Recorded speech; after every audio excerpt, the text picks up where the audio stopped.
And I'd like to welcome our next session at the SDG Media Zone here at COP22. And after hearing a very interesting conversation from the President of the General Assembly, Mr. Thompson, who really emphasized the fact of not only making the goals known, but also really getting engaged, I'm very happy and pleased to introduce a very special group that of young people have not only learned about what needs to be done to save this world or to make it a better place, but also have found an amazing solution. So I would like to introduce Ami Valdemoro from Leader of Light, who will explain us, first of all, what is Leader of Light and a little bit where the whole idea came from. Thanks, Eliane. So we are the Leader of Light. We're a grassroots solar lighting movement. We were started in the Philippines in 2011, and the principle was simple. When we first started, plastic bottles were and actually continue to remain one of the largest sources of waste in the Philippines. And so what we did was we basically took recycled plastic bottles, filled them with water and a bit of bleach, stuck them through the roofs of informal settlements or communities that didn't have access to light during the day. And that produced a light bulb that was about 55 watts equivalent and required no connection to the grid whatsoever. So with that daylight solution, we were able to light up over 300,000 homes in the Philippines and around the world. It was an open source movement and continues to be an open source movement. So we shared tutorials for how to build our solar lights online on YouTube, and anybody who is interested in making these lights and deploying them in communities could do so.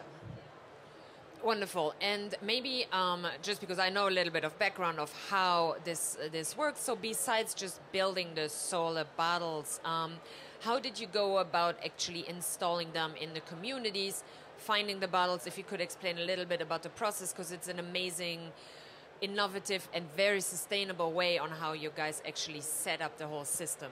Sure. So the three sort of principles that we embraced when we started this project was that the materials used to build our solutions should be found within the community, that we should be able to impart skills to the communities themselves to be able to build these lights, and that the lights should create a livelihood. So when we started, we worked with, for example, women's cooperatives in the community to source the materials. So they would essentially pay a small fee to recycle the bottles, and in that way charge sort of installation fees as well. So they're able to make a sort of micro business out of it. This is a model that we're also using with our night lights. One of the things that you might be asking is, okay, so people don't have lights during the day, but what happens at night? This is a constantly evolving innovation. So we've actually developed 3 other products that we, again, teach the community how to build, and that are sustainable sources of electricity at night. Wonderful. And you just touched on to your latest innovation, how to bring light at night, while you basically started off of bringing light to people during the day, which in itself is an interesting idea, because you would think people have light during the day. But yes, at night it's more obvious. So how do you now went about doing this shift, and what is the products that you're using to bring lights to people at night as well? Sure. So in our research, we found that about 70% of the cost of bringing solar products to a community is spent on logistics. And we thought that this was an unreasonable amount and an unreasonable burden to place on communities that don't have access to or can't afford electricity. So what we've done is we've basically brought solar to the grassroots through teaching and training communities how to build solar lights using parts that they can source from the community. So I brought some show and tell.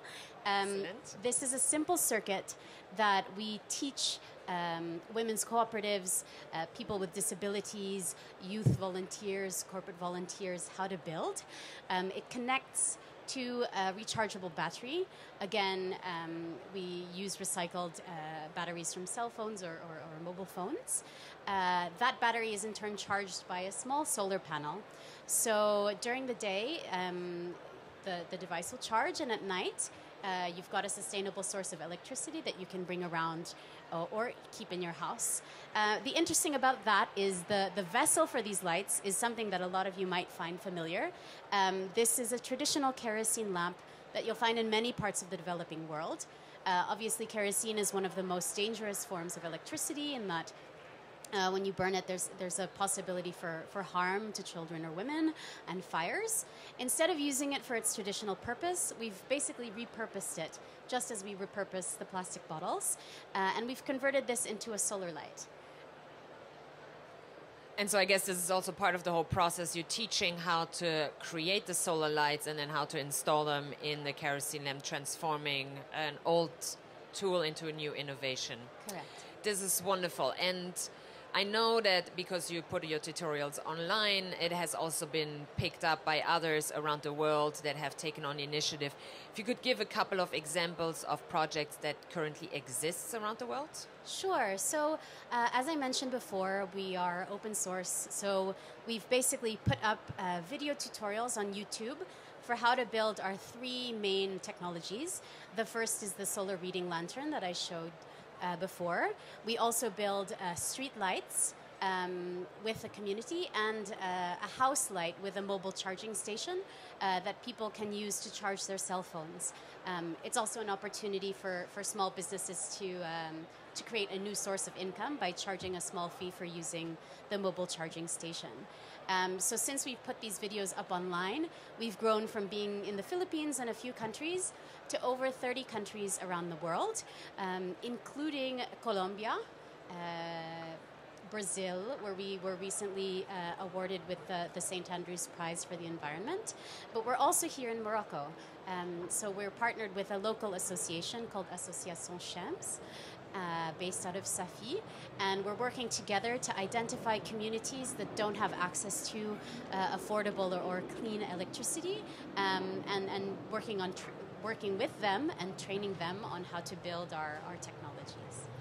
So if I'm a young person from around the world and I'm amazed by these innovations and I want to do something in my community, how do I find you, and then how do I go about setting this up in my community as well? That's a great point, Eliane. We just heard President Thompson about the need to not wait to take action. I think that's one of the themes here at COP22 is we're passing from sort of planning and figuring out what the priorities are to taking action. So if you'd like to join us or to start a Leader of Light in your own community, there are a few ways to do it. One is you can visit our website, literoflight.org. You can also catch us on social media. We're on Facebook, Twitter, and Instagram. And again, our tutorials are available online. So if you email my name, Ami Valdemoro, at leaderoflight.org, you're more than welcome to get in contact with us directly to ask for the materials so that you can begin to learn about our solutions and how you can deploy them in your community. Wonderful. And I think I have asked enough questions. I do want to check with our audience if there are any questions in relation to either the products that you have developed or the ways you're installing in your community. So are there any questions? Yes. Do we have an extra mic?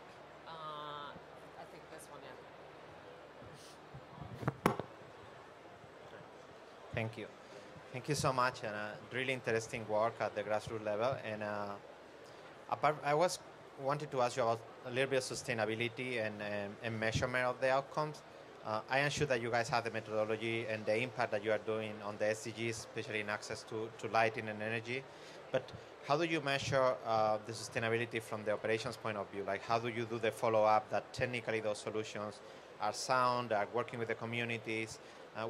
If you have any kind of methodology that applies to everything, and then how you follow up with the different communities?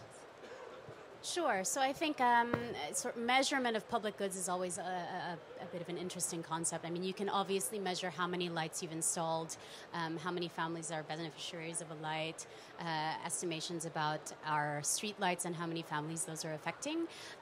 We really believe in community engagement and ownership over our technologies. So when we're going into a community, it's not sort of coming in and saying, okay, this is the technology that we are bequeathing to you. In in involving the community from its conception, we're giving the communities ownership over the products. Basically, what we do is we train a small group of people who then can impart this knowledge to larger members of the community. In this way, we've got a core group of people who are our technical our technicians. They're the ones who are sort of responsible for the maintenance and repair of the lights. And there's a direct link between that core group of people and our staff to make sure that we're troubleshooting any sorts of issues around the lights. But like I said, we've just come back from Senegal, and we've got less than maybe a 2% repair rate for the lights. And out of 163 needed to be repaired, and they were immediately repaired by the community. So we don't have sort of issues with repair. I think it's an important question, and again, like I said, by bringing in the community from conception, we're able to make sure that our lights continue to function. Because what we wouldn't want to do is go into a community with a technology and then not give people the means to have oversight over it. No, of course. And I think everybody here can very much appreciate that, because I think a lot of times we do find solutions that are not as permanent, as not as inclusive and sustainable. And that's really what we're talking about here. It's how to solve the sustainable development goals and how to contribute from the grassroots level. And so I really want to thank you for your amazing work that you do. And I hope that very soon we'll be seeing lots of lights being lit up through initiatives like yours or similar ones. And so I just want to thank you and continue what you're doing. Thank you. And I realized that I forgot to do a plug for our next session.